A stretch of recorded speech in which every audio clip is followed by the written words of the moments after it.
दर्शकवृन्द नमस्कार। केन्द्रबिन्दु अनलाइन टिभीबाट हरेक दिन बेलुका प्रसारण हुने केन्द्रबिन्दु न्यूजमा तपाईँ सम्पूर्णलाई स्वागत गर्न चाहन्छु। म छु सिमरन स्याङ बतामङ।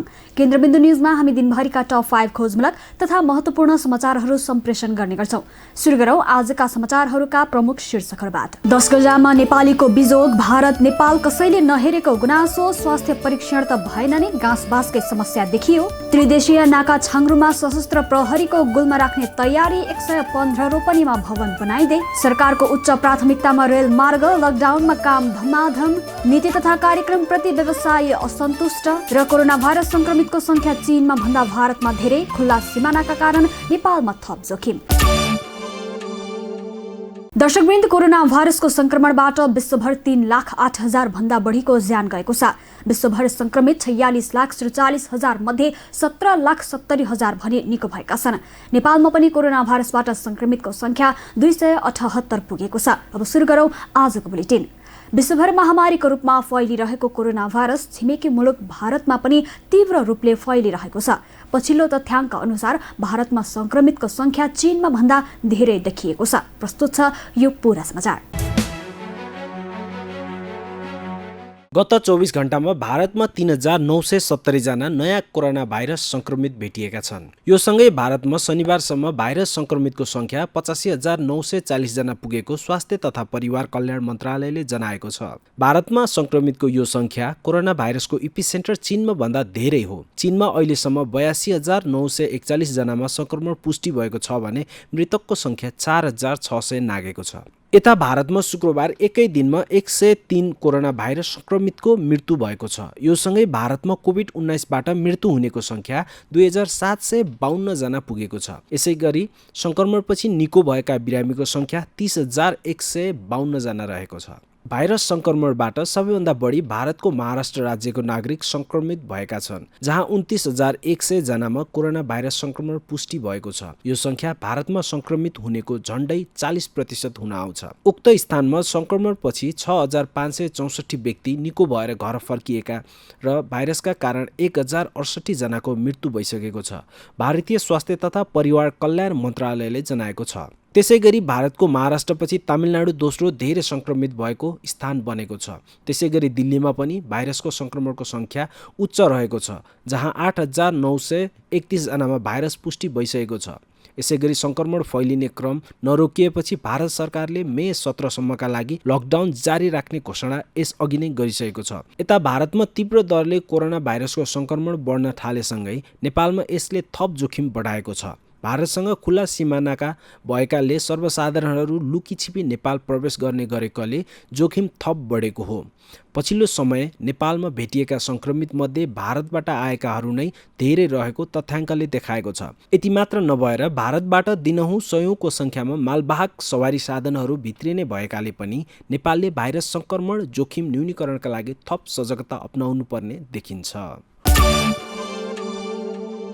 अब देशभित्रको प्रसङ्ग। सरकारले शुक्रबार आगामी आर्थिक वर्षको नीति तथा कार्यक्रम प्रस्तुत गर्यो। सरकारले ल्याएको नीति तथा कार्यक्रममा निजी क्षेत्रका व्यवसायीहरूले असन्तुष्ट व्यक्त गरेका छन्। हेरौं यसै विषयमा तयार पारिएको यो रिपोर्ट। सरकारले सार्वजनिक गरेको आगामी आर्थिक वर्ष 2077-78 को नीति तथा कार्यक्रमले निजी क्षेत्र निराश भएको छ। शनिबार नेपाल आर्थिक पत्रकार समाज सेजनले आयोजना गरेको कार्यक्रममा बोल्दै निजी क्षेत्रसँग सम्बन्ध छाता संगठनहरूले यस्तो असन्तुष्टि व्यक्त गरेका हुन्। कोरोना भाइरसको संक्रमणपछि शिथिल बनेको अर्थतन्त्रलाई तत्काल उपयुक्त राहत प्याकेज ल्याउन जरुरी भए पनि त्यसतर्फ ध्यान नदिएको उद्योगी व्यवसायीहरूको भनाइ थियो। सो कार्यक्रममा बोल्दै नेपाल उद्योग वाणिज्य महासंघ FNCCI का वरिष्ठ उपाध्यक्ष शेखर गोल्छाले कोरोना भाइरसले तत्काल देखाएको असरलाई सम्बोधन गर्ने गरी कार्यक्रम केन्द्रित नभएको बताए। वरिष्ठ उपाध्यक्ष गोल्छाले पुनर्कर्जा, ब्याज घटाउने र श्रमिकको पारिश्रमिक व्यवस्थापन लगायतका विषयमा पनि सरकारलाई सुझाव दिए पनि त्यसमा सरकार मौन बसेको बताए। स्टिमुलस प्याकेज ल्याउन सरकारले ध्यान नदिएको भन्दै गोल्छाले तरलता व्यवस्थापन अहिलेको मुख्य चुनौती भएको बताए। यद्यपि उनले 13 दिनपछि आउने बजेटले केही सम्बोधन गर्ने अपेक्षा राखिएको बताए। स्वास्थ्यमा लगानी, कृषिलाई व्यवसायीकरण गर्ने, बाँझो जमिनमा खेती गर्ने र रोजगारी लगायतका विषय भने स्वागत योग्य भएको उनले तर्क गरे। अब बजेटमा स्टिमुलस प्याकेज ल्याउनु पर्ने, भारतमा निर्यात गर्दा 5% र अन्य तेस्रो मुलुकमा निर्यात गर्दा 10% सरकारले सहुलियत दिनुपर्ने, डिमान्ड चार्ज छुट हुनुपर्ने र पारिश्रमिकका विषय सम्बोधन हुनुपर्ने उनको सुझाव छ। त्यसैगरी नेपाल उद्योग परिसंघ CNI का वरिष्ठ उपाध्यक्ष विष्णु अग्रवालले पनि नीति तथा कार्यक्रममा निजी क्षेत्रको भूमिका नदेखिएको बताए। मुलुकको क्षमता अभिवृद्धि गर्न निजी क्षेत्रको भूमिका नभएसम्म अघि बढ्न नसकिने वरिष्ठ उपाध्यक्ष अग्रवालको भनाइ थियो। नीति तथा कार्यक्रमले सम्बोधन नगरेका विषयहरू बजेटले सम्बोधन गर्ने अपेक्षा राखेको उनको भनाइ छ। उनले सरकारी फजुल खर्च घटाएर पुँजीगत बजेट तथा खर्च बढाउन पनि सरकारलाई सुझाव दिएका छन्। यसैगरी नेपाल घरेलु तथा साना उद्योग महासंघका कार्यवाहक अध्यक्ष उमेश प्रसाद सिंहले सरकारले सार्वजनिक गरेको नीति तथा कार्यक्रम परम्परागत भएको टिप्पणी गरे। 53 बुँदामा सरकारलाई सुझाव दिए पनि केही मात्र समेटिएको भए पनि सम्बोधन पर्याप्त नभएको उनको भनाइ थियो। त्यसैगरी सो कार्यक्रममा नेपाल चेम्बर अफ कमर्सका वरिष्ठ उपाध्यक्ष राजेन्द्र मल्लले सरकारले निजी क्षेत्रका लागि ल्याउने राहतका विषयमा स्पष्ट नभएको बताए। केन्द्रबिन्दुका लागि कमला अर्यालको रिपोर्ट। फेरि पनि एउटा नीति तथा कार्यक्रमकै प्रसङ्ग। सरकारले भौतिक पूर्वाधार निर्माणलाई विशेष प्राथमिकतामा राखेको छ। सरकारले सडक, सुरुङ र रेल मार्गलाई प्राथमिकतामा राखेको हो। प्रस्तुत छ यसै विषयमा तयार पारिएको यो रिपोर्ट। सरकारले आगामी आर्थिक वर्षको नीति तथा कार्यक्रममा ठूला भौतिक पूर्वाधारका आयोजनालाई पनि प्राथमिकतामा राखेको छ। मुलुकको आर्थिक समृद्धिको प्रमुख आधारका रूपमा भौतिक पूर्वाधारको क्षेत्रलाई समावेश गर्दै सरकारले सडक, रेल तथा ऊर्जाको क्षेत्रलाई विशेष ध्यान दिँदै अगाडि बढाउने लक्ष्य लिएको हो। शुक्रबार संघीय संसदमा राष्ट्रपति विद्यादेवी भण्डारीले प्रस्तुत गरेको आगामी आर्थिक वर्षको नीति तथा कार्यक्रममा वीरगञ्ज, काठमाडौँ र रसुवागढी काठमाडौँ रेलमार्ग निर्माणको प्रारम्भिक काम सुरु गर्ने घोषणा गरिएको छ। उत्तरी छिमेकी देश चीन जोड्ने काठमाडौँ रसुवागढी केरुङ रेलमार्ग अध्ययनका क्रममा रहेको छ। त्यस्तै रक्सौल काठमाडौँ रेलमार्ग निर्माणका लागि समेत आवश्यक अध्ययन भइरहेको छ।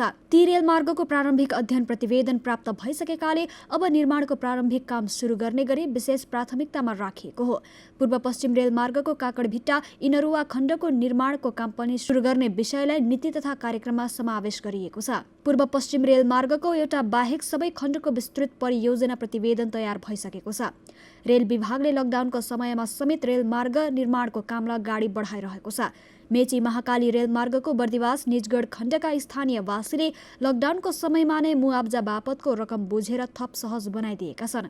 कुल 70 करोड रुपैयाँमा लुम्बिनी एपेक्स थानी जेवी कन्स्ट्रक्सनले ठेक्का पाएको उक्त खण्डको काम गत साउन 30 गतेबाट सुरु हुने भएको हो। सम्झौता अनुसार 2078 माघमा काम सक्नुपर्ने व्यवस्था छ।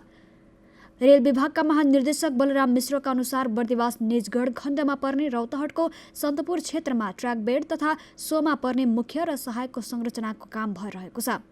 बेड तथा सोमा पर्ने मुख्य र सहायक संरचनाको काम भइरहेको छ।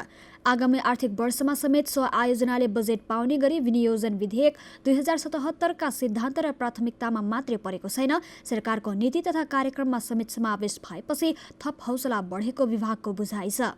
विभागका अनुसार जनकपुर बिजलपुर खण्डमा समेत रेलवे ट्र्याकको काम लकडाउनको नियमलाई अक्षरशः पालना गर्दै भइरहेको छ। सरकारी लगानीमा निजगढ बर्दिवासको 70 किलोमिटर रेलमार्गको ट्र्याक निर्माण भइरहेको छ। राष्ट्रिय गौरवका आयोजनाका रूपमा रहेको रेल लिक तथा पुल निर्माणका लागि काम भइरहेको हो। विभागका महानिर्देशक मिश्रका अनुसार जनकपुर बिजलपुर खण्डको काम लकडाउनमा समेत प्रभावकारी रूपमा अगाडि बढिरहेको छ। आगामी आर्थिक वर्षदेखि नरुवा काकडभिट्टा खण्डको समेत काम अगाडि बढाउने लक्ष्य राखिएको छ। सो खण्ड कुल 106 किलोमिटर लामो छ। चालु आर्थिक वर्षमा रेल विभागका लागि मात्रै 2 अर्ब 90 करोड रुपैयाँ नेपाल सरकारको 2 अर्ब रुपैयाँ अनुदान र 2 अर्ब 86 करोड रुपैयाँ ऋण मार्फत जोहो गर्ने गरी बजेट विनियोजन गरिएको थियो। पूर्व पश्चिम विद्युतीय रेलमार्ग आयोजनाको पूर्व तयारी सम्पन्न गरी काकडभिट्टा इनरुवा खण्डको निर्माण सुरु गर्ने र विद्युतीय यातायात प्रणालीलाई प्रोत्साहन गर्ने कार्यक्रम पनि सरकारले बनाएको छ। भारतले नेपाली भूभाग लिपुलेक हुँदै तिब्बतको मानसरोवर जाने सडक सञ्चालनमा ल्याएसँगै सरकारले त्रिदेशीय नाकाका रूपमा रहेको छाङ्रुमा सशस्त्र प्रहरीको गुल्म राख्ने तयारी थालेको छ। बुधबार सशस्त्र प्रहरीको सीमा निगरानी चौकी BOP स्थापना गरिएको यहाँका 160 सशस्त्र प्रहरी रहने गरी गुल्म स्थापना गर्न आवश्यक प्रक्रिया सुरु गरिएको हो। हेरौं यो पुरा समाचार। दार्चुला जिल्लाको ब्यास गाउँपालिका 1 स्थित त्रिदेशीय नाकाका रूपमा रहेको छारुङमा सरकारले सशस्त्र प्रहरीको गुल्म राख्ने तयारी थालेको छ। बुधबार सशस्त्र प्रहरीको सीमा अब्जर्भेसन पोस्ट BOP स्थापना गरिएको यहाँ 160 सशस्त्र प्रहरी रहने गरी गुल्म नै स्थापना गर्न आवश्यक प्रक्रिया सुरु गरिएको हो। सकेसम्म छिटो गुल्म स्थापना गर्ने तयारी गरिएको र यसबाट सीमा रक्षा, आपराधिक क्रियाकलाप नियन्त्रण तथा सर्वसाधारणको शान्ति सुरक्षामा महत्त्वपूर्ण कदम हुने दार्चुलाका प्रमुख जिल्ला अधिकारी यदुनाथ पौडेलले जानकारी दिए। उक्त गुल्मले कालापानी, लिपुलेक, ब्यास गुफा, कैलाश मानसरोवरको प्रवेशद्वार तथा अपिनाम्पा संरक्षण क्षेत्र जस्ता सामरिक महत्त्व बोकेको ऐतिहासिक, धार्मिक तथा पर्यटकीय क्षेत्रको सुरक्षा गर्नेछ।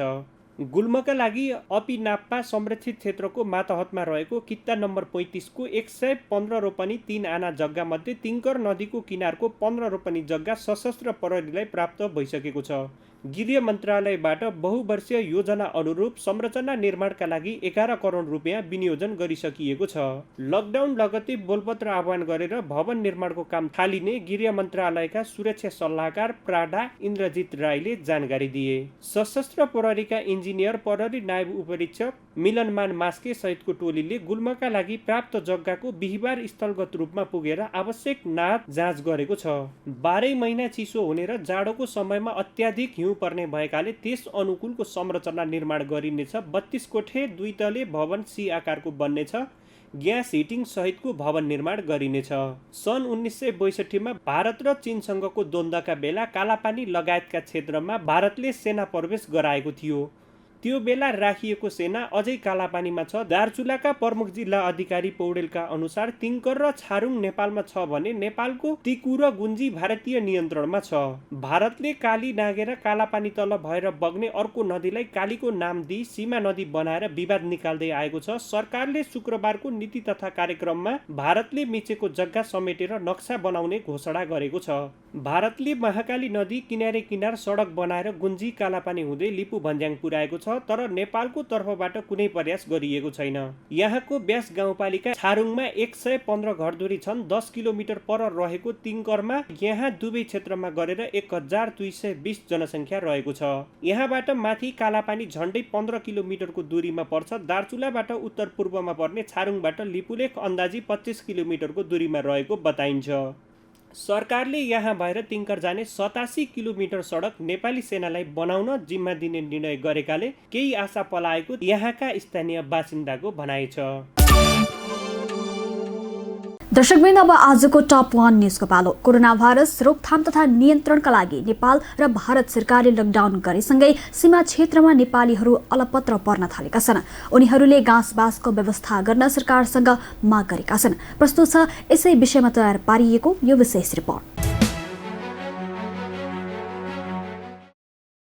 नेपालको पूर्वदेखि पश्चिमसम्मका सीमा क्षेत्रहरूमा हजारौं प्रवासी नेपाली अलपत्र अवस्थामा छन्। यसरी 10 गजामा अलपत्र पर्नेहरू केही स्वेच्छाले आएका छन् भने कतिपयलाई भारत सरकारले नै ल्याएर छोडेको बताइन्छ। कोभिड-19 को महामारी नियन्त्रण गर्न नेपाल र भारत बीच जुन देशका नागरिक जहाँ छन् त्यही घाँसबासको व्यवस्था गरी सुरक्षित राख्ने सहमति भए पनि भारतले त्यसको पालना नगरेको देखिन्छ। भारतले सहमति विपरीत 10 गजामा ल्याएर नेपालीलाई खानाको समेत व्यवस्था नगरिराखेको पूर्वी नाका मेचीनगर नगरपालिकाका प्रमुख विमल आचार्य बताउँछन्। सीमानामा अलपत्र प्रवासी नेपालीलाई देशभित्र ल्याउनु पर्ने भएकाले क्वारेन्टाइनको व्यवस्था गरिरहेको पनि नगर प्रमुख आचार्यको भनाइ छ। भारतले नेपालप्रति जहिले हेपा प्रवृत्ति देखाउँदै आएको छ। प्रमुख आचार्यले भने पश्चिम बङ्गालसम्म जोडिएका काकडभिट्टा पानीटङ्की बोर्डरमा 1500 नेपाली छन्। सबैलाई व्यवस्थित ढङ्गले राख्न झापाका 15वटै पालिका बीच समन्वय भइरहेको छ। यस्तै पाँचथर जिल्लामा पनि भारतीय नाकाबाट प्रवासी नेपालीहरू प्रवेश गर्न थालेपछि सीमा नाकाका होल्डिङ स्थलबाट स्क्रिनिङ र परीक्षण गरेर जिल्लाका क्वारेन्टाइनमा राखिने भएको छ। सदरमुकाम फिदिममा 500 र अन्य पालिकाहरूमा 100 शैय्याको क्वारेन्टाइन निर्माण गर्ने प्रमुख जिल्ला अधिकारी निर्मल तुमरोकले बताए। यसैबीच कञ्चनपुरको बेलौरी नगरपालिका वडा नम्बर 1 बसई खुल्ला सिमाना भएर नेपाल प्रवेश गर्न खोज्ने 26 नेपालीलाई पनि फिर्ता पठाइएको छ। उनीहरूलाई गौरीफन्टा नाकाबाट स्वास्थ्य परीक्षण गरेर मात्र नेपाल प्रवेश गर्न अनुरोध गरिएको वडा नम्बर 1 अध्यक्ष रतन बहादुर शाहीले बताए। वडा अध्यक्ष शाहीका अनुसार सयौं नेपाली सीमा क्षेत्रमा अलपत्र अवस्थामा रहे पनि उनीहरूलाई बिना व्यवस्थापन प्रवेश निषेध गर्न सशस्त्र प्रहरी र जनप्रतिनिधि अहोरात्र सक्रिय छन्। लकडाउनकै समयमा भारतमा रेल सेवा सुरु गरिएपछि अहिले दैनिक हजारौं नेपालीहरूको संख्या सीमा नाकामा बढ्न थालेको छ। बाँके, रूपन्देही र कपिलवस्तुको सीमावर्ती क्षेत्रमा मात्रै 4000 भन्दा बढी प्रवासी नेपाली स्वदेश प्रवेशको पर्खाइमा छन्। 10 गजा लगायत नाकामा अलपत्र परेका उनीहरूमध्ये कोही भारतीय क्वारेन्टाइनमा बसेका छन् भने कतिपय सडकमै भोकभोकै बस्न विवश छन्। केहीलाई स्थानीय निकायले क्वारेन्टाइनमा राखेको भए पनि धेरै संख्यामा रहेकाले गाँसबासको राम्रो प्रबन्ध हुन सकेको छैन। प्रशासन स्रोतका अनुसार जोगबनी, भिट्टामोड, रक्सौल, रूपेडिया सबै नाका क्षेत्रमा अलपत्र अवस्थामा प्रवासी नेपाली रहेका छन्। त्यस्तै दार्चुलाको सिमाना, धारचुला बैतडीको झुलाघाट, कञ्चनपुरको बनबास, भैरहवाको नौतुहवा, कैलालीको गौरीफन्टा लगायत नाकाहरूमा पनि नेपालीहरू अलपत्र अवस्थामा छन्। उनीहरूको उचित व्यवस्था नहुँदा स्वास्थ्य अवस्था बिग्रदै गएको छ भने कोरोना भाइरस संक्रमणको जोखिम पनि बढ्दो छ। सुरक्षाको राम्रो व्यवस्था नभएका कतिपय सीमा नाकाबाट नेपाली तथा भारतीयहरू लुकीछिपी नेपाल प्रवेश गर्ने क्रम पनि जारी छ। यता नेपाल भारत सीमा नाका बाँकेको जमुनाहामा रहेका नेपाली मजदुरहरूले 2 दिनदेखि खाना र पानी राम्रोसँग नपाएको गुनासो पोखिरहेका छन्। भारतको बाबागञ्ज स्थित क्वारेन्टाइनमा 15 दिन राखिएको थियो। क्वारेन्टाइनपछि उनीहरूले खाना र पानी नपाएको प्रवासी नेपाली सिमकोट गाउँपालिका हुम्लाका वीरेन्द्र बोहराले जानकारी दिए। हाल स्थानीय तरकारी मण्डीमा बसिरहेका उनीहरू लकडाउनको 45 दिन कष्टकर भएको बताउँछन्। जमुना नाकामा 700 भन्दा बढी प्रवासी नेपाली रहेको जिल्ला प्रशासन कार्यालय बाँकेका सूचना अधिकारी एवं सहायक प्रमुख जिल्ला अधिकारी दीर्घराज उपाध्यायले बताए। यसरी नेपाल भारत सीमामा थुप्रै प्रवासी नेपालीले दुःख पाइरहेको अवस्थामा प्रदेश नम्बर 5 का मुख्यमन्त्री शंकर पोखरेलले भारतीय पक्षले यसरी नेपालीलाई सीमामा ल्याएर छाड्नु विश्व स्वास्थ्य संगठनको मापदण्ड विपरीत भएको बताएका छन्। यसै क्रममा भारतीय क्वारेन्टाइनमा रहेका 371 नेपालीको शुक्रबार कैलालीको गौरीफन्टा नाकाबाट स्वास्थ्य परीक्षण सहित उद्धार गरिएको छ। यतिन्जेल केन्द्रबिन्दु न्युज हेरेर साथ दिनु भएकोमा तपाईँ सम्पूर्णलाई धेरै धेरै धन्यवाद। भोलि पुनः यही समयमा आउने बाचा गर्दै छुटिन चाहन्छौँ। नमस्ते। केन्द्रबिन्दु न्युज हेर्दै गर्नुहोला र नयाँ अपडेटका लागि केन्द्रबिन्दु च्यानललाई लाइक, कमेन्ट र सब्स्क्राइब गर्नका साथसाथै www.kendrabindu.com पनि हेर्दै गर्नुहोला।